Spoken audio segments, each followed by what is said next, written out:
Welcome, I'm Rajimed Eskandone, and I'm delighted to be speaking about spring cleansing today with Seb Peralta.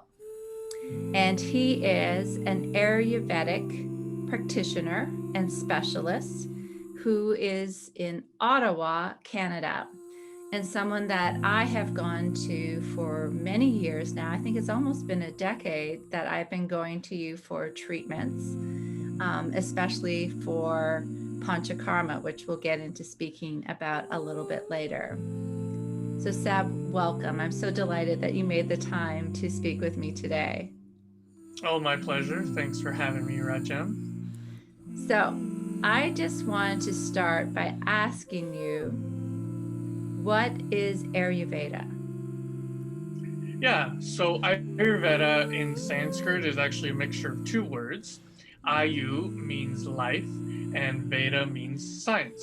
So translated, it's the science of life, which essentially just means that people have incorporated the science, the medicine, the power of the natural world into this knowledge of Ayurveda, and that's what we use to balance ourselves and to stay healthy. And can you tell me a little bit about the origins of it, how it got started, kind of its history a little bit? Yeah, so actually, depending on who you talk to, I've heard 3,000 years old, 5,000 years old, but regardless, it's really old. And it actually stems down from sages back in the day, and it's just been passed down since then.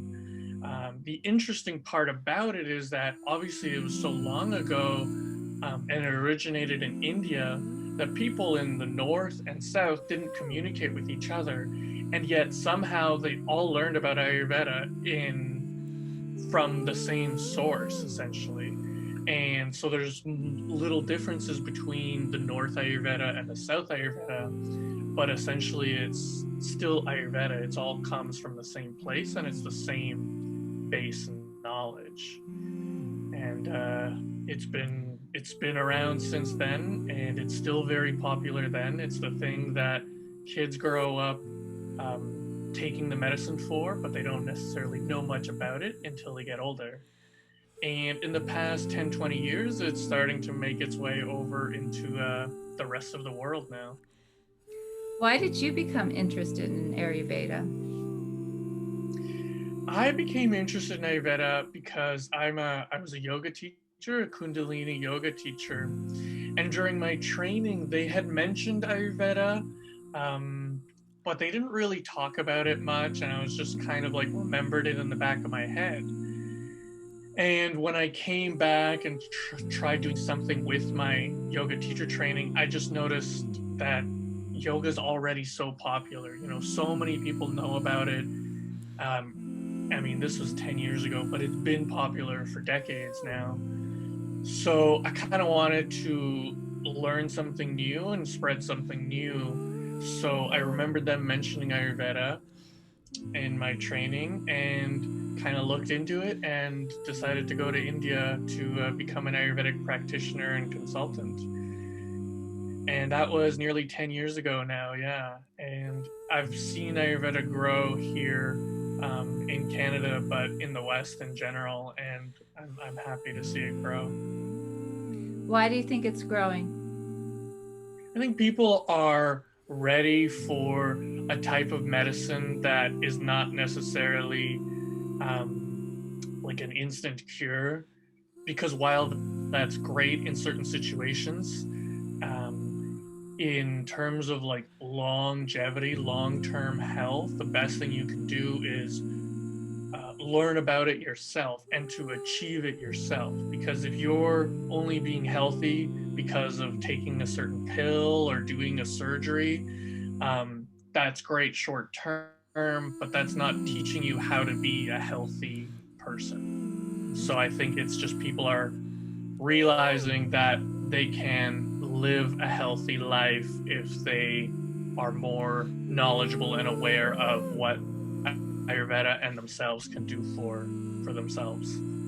Can you give a sense of what all is kind of included in this body of knowledge? Because it's fairly extensive. Yeah. And it's not just, often when we think about medicine, we think very, very narrowly. And that's one of the things I personally love about Ayurveda. So I'd love to hear you speak a bit about that. Yeah. I call Ayurveda simply complicated because, in its essence, it's simple. It's really just about balancing our bodies, what elements we have too much or too little of, and being aware of that. But there's so many variables, it gets quite complex, of course. So because of that, there's many different modalities and forms of Ayurveda that can help all kinds of people. Just like medicine, when there's, the different departments of medicine, there's the surgeons, and then even within that, there's different types of surgeons and so on. Ayurveda is the same thing. It's a whole encompassing medicine. The nice thing about Ayurveda as well is that it also works really well with other things like yoga, like meditation. So they're actually called sisters because they work so well together. And so learning about how Ayurveda can help in all its different ways can take some time, but as I mentioned, long term, it can be a lot more beneficial.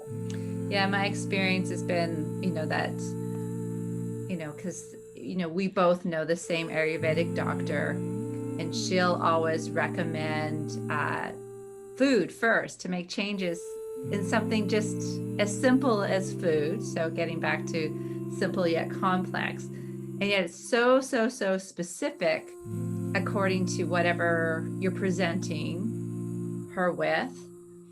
And then, working with you. So you've got the food, you've got the herbs, and then your specialization, which is body work. Yeah, so the kind of the big area is diet and lifestyle. So diet, of course, is the food. And yeah, that's pretty much the number one thing you can do in terms of your long-term health. Learning about it is very helpful, and not only because you learn about how the food functions, but also how your body functions with that food. Because, of course, you're looking for health for yourself, and everybody's different. So learning the right food for you can be the number one thing to do for sure. Other than that, there's the lifestyle, and that's a very big umbrella, but essentially it covers everything from where you live, the weather you're in, the people you surround yourself with, the activities you do, what you're doing on a daily basis. Are you on a computer all day? Are you standing up all day? What type of sports you play, like what you do for fun. It's all of these things and more. So that's the lifestyle aspect. And I would actually include things like what type of massages you receive, how often you work on your own body, what type of exercise you do, like yoga or, Tai Chi or gym or Pilates, or, that's all lifestyle based. So those are the two big umbrellas, is diet and lifestyle. And those are the two big ways that you can affect your health. Yeah, and one of the things that I love so much about it that you just touched on is how it's so individualized. So something as broad as food, and in some ways as simple as food, it can get so specific because of how we individually digest food, how we react to different foods, what our lifestyle is like, and then what foods we need to have to balance it. So that was always been something that's really blown me away about the system. And we change as time goes on, right? You can become more sensitive to a certain type of food or start eating a certain type of food that you were sensitive to. So it's not like you just figure it all out and then, okay, I know what type of food to eat for the rest of my life. No, it changes, which adds even more complexity to it. Well, Seb, I just want to thank you so much for giving us just a very brief introduction to Ayurveda.